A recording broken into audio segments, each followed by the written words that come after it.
অনেকে আছে অতীতের কষ্ট ভুলতে চায় না, ভুলতে পারে না। কেউ আপনারে ধমকি দিছিল, কেউ আপনার সাথে খারাপ আচরণ করছিল, কেউ আপনারে গালি দিছিল, অনেকে এটারে পেলে পুষে অন্তরে বড় করে রাখে, আছে না নাই? ভুলতে চায় না। মনের ভিতরে রাগ পেলে পুষে রাখা ঠিক না। মনে মনে কয়, তুই আমারে মারছিলি, আমি তোরে মারব। তুই আমারে অপমান করছিলি ওই দিন, যদি একদিন সুযোগ পাই তোরে হতা এলাম। আছে না এরকম? সেই 20 বছর আগে আপনারা সব অপমান করছে, ওইটারে পেলে পুষে আপনি অন্তরে নিয়ে বয়ে বেড়াচ্ছেন। আর এই হিংসা ক্ষোভ যদি রাগ ভিতরে রাখেন, এটা আপনারা জ্বালায় দেয় ভিতরে, জানেন? আর যদি আপনি ক্ষমা করে দেন, একেবারে ঠান্ডা। জানেন এই ফর্মুলা আপনারা? এজন্য রাগ, ক্ষোভ, হিংসা কখনো অন্তরে পুষে রাখতে নাই। মা যাদাল্লাহু আবদান বিআফওয়িন ইল্লা ইজ্জান। কোন বান্দা যদি তার অন্য কোন ভাইকে ক্ষমা করে দেয়, আল্লাহ তাআলা ওই ক্ষমাকারীর সম্মান আর মর্যাদাকে বাড়িয়ে দেয়। আল্লাহ তাআলা নিজে ক্ষমাশীল, তিনি ক্ষমা করাকে পছন্দ করেন। তাই আমাদের বেশি বেশি ক্ষমা করা দরকার। এজন্য এখন কেউ যদি আপনার সাথে খারাপ আচরণ করে, আপনার উপর জুলুম করে, অন্যায় করে, কি করবেন? মাফ করে দিবেন। মাফ করতে রাজি আছেন তো? আচ্ছা, সবাই বুঝে শুনে উত্তর দেন। আল্লাহ পাক আমাদের সব গুনাহগুলো ক্ষমা করে দেখ, আমরা চাই কি চাই না? আল্লাহ আমাদেরকে মাফ করুক, আমরা চাই কি চাই না? দেখেন, আমরা কিন্তু ঠিকই আল্লাহর কাছে ক্ষমা চাই, কিন্তু আমরা নিজেরা নিজেদেরকে ক্ষমা করতে পারি না। নিজেরা নিজেদেরকে ক্ষমা করি না। সে আমার সাথে খারাপ আচরণ করছে, আমি ক্ষমা করতে পারি না। ও আমারে গালি দিছিল, আমি ক্ষমা করি না, কিন্তু আমি কিন্তু ঠিকই আল্লাহর কাছে ক্ষমা চাই। মনে রাখবেন, আল্লাহর কাছ থেকে ক্ষমা পেতে হলে আগে ক্ষমা করতে হবে। ঠিক কিনা বলেন? আল্লাহর কাছ থেকে ক্ষমা পেতে হলে আগে কি করতে হবে? ক্ষমা করে দিতে হবে। ইন্নাল্লাহা আল্লাহুম্মা ইন্নাকা আফুন তুহিব্বুল আফওয়া ফাআফু আন্নি। হে আল্লাহ, আপনি ক্ষমাশীল, আপনি ক্ষমা করাকে পছন্দ করেন। আল্লাহ, আপনি আমাকে ক্ষমা করে দেন। কদরের রাতে আমরা এই দোয়া করি না যে আল্লাহ আপনি ক্ষমাশীল, আল্লাহ আপনি ক্ষমা করাকে পছন্দ করেন, আল্লাহ আপনি আমাকে ক্ষমা করে দেন। আল্লাহর কাছে আমরা ক্ষমা চাই, কিন্তু আমরা নিজেরা নিজেদেরকে ক্ষমা করতে পারি না। আপনি যদি মুত্তাকি হতে চান, আগে মানুষকে ক্ষমা করতে হবে। রাজি আছেন তো? আল্লাহ রাসূল সাল্লাল্লাহু আলাইহি ওয়াসাল্লাম যে কোনো পরিস্থিতিতে, যে কোনো অত্যাচারের বিপরীতে তিনি ক্ষমা করে দিতেন। সুবহানাল্লাহ পড়েন। আমরা অনেকেই অন্যের ব্যাপারে অনেক তিক্ত অভিজ্ঞতা, আমারে গালি দিছিল, আমারে ঠকাইছিল, এগুলো ভুলতে পারি না। আছে না নাই? এগুলো ভুলে যান। ভুললে দেখবেন সব ঠান্ডা, হৃদয়টা ঠান্ডা। এবং এটা গবেষণায় প্রমাণিত হয়েছে, যারা অন্যকে ক্ষমা করে দেয়, এদের রাতের ঘুম ভালো হয়।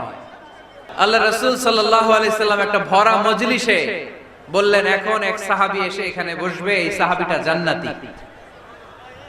সব সাহাবারা অবাক, না জানি তিনি কার কথা বললেন। সবাই দেখতে পেলেন, ইন দ্য মিন টাইম এক আনসারী সাহাবী এসে এই জায়গাটাতে বসলো। তার কয়েকদিন পরে আরেকটা ভরা মজলিসে আল্লাহ রাসূল বললেন, এখন এই মাত্র এক সাহাবী এসে এখানে বসবে, এই সাহাবীটা জান্নাতি। ঠিক ওই দিনও ওই আনসারী সাহাবীটা এসে ওইখানে বসেছে।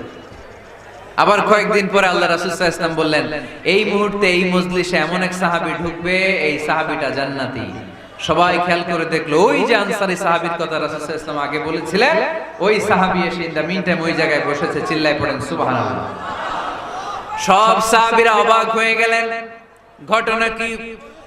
কি এমন গোপন আমল করে এই সাহাবী, যে গোপন আমলের কারণে তিনটা ভরা মজলিসে বিশ্বনবী এই সাহাবীকে বললেন জান্নাতি।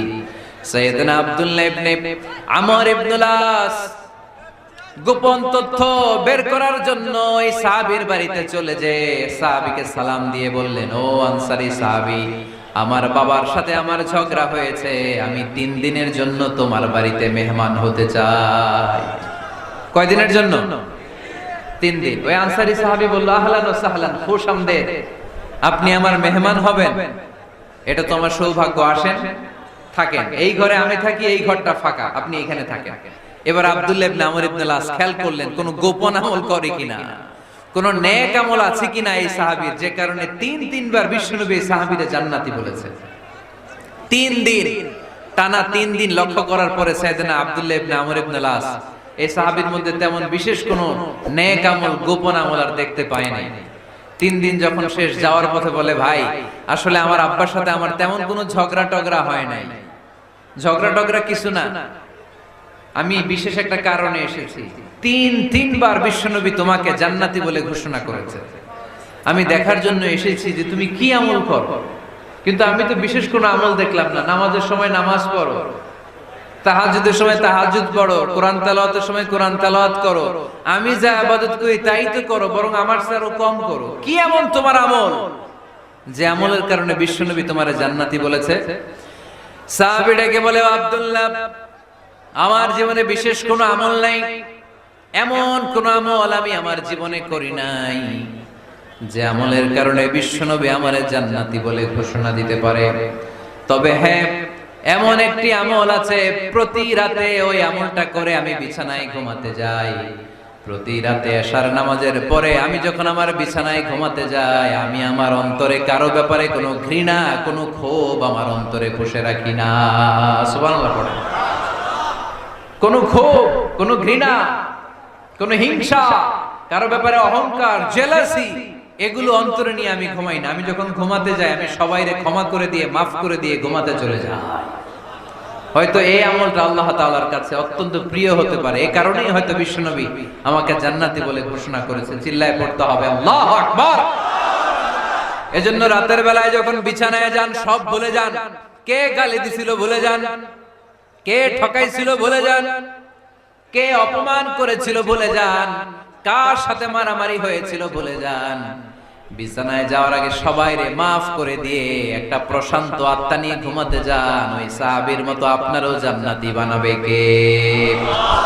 এজন্য আল্লাহ বললেন, আল্লাযীনা ইউনফিকুনা ফিস সাররাই ওয়াদ দাররাই ওয়াল কাযিমিনাল গায়যা ওয়াল আফিনা আনিন নাস ওয়াল্লাহু ইউহিব্বুল মুহসিনিন।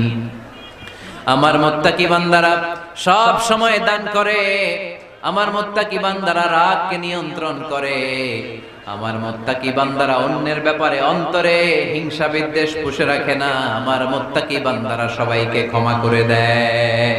আল্লাযীনা ইযা فعلوا فاحشة أو ظلموا أنفسهم ذكروا الله فاستغفروا لذنوبهم।